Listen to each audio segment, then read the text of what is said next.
If you're experiencing issues with the stuck PUBG update, follow these steps to resolve the problem and successfully complete the installation. Step 1. Check your internet connection. Ensure that your internet connection is stable and working properly. You can do this by trying to browse other websites or streaming a video. If your connection is slow or intermittent, try resetting your router or connecting via a wired connection. Step 2. Restart the game client.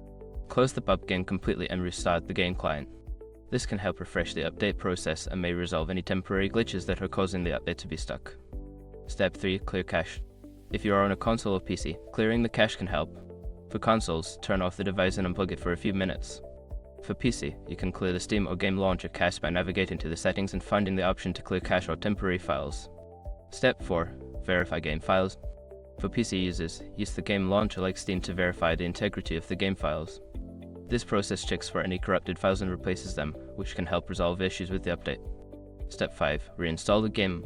If all else fails, consider uninstalling and then reinstalling PUBG. This will ensure that you have the latest version of the game and can resolve any persistent issues with the update process. By following these steps, you should be able to resolve the issue and complete the PUBG update successfully. If problems persist, consider reaching out to support for further assistance.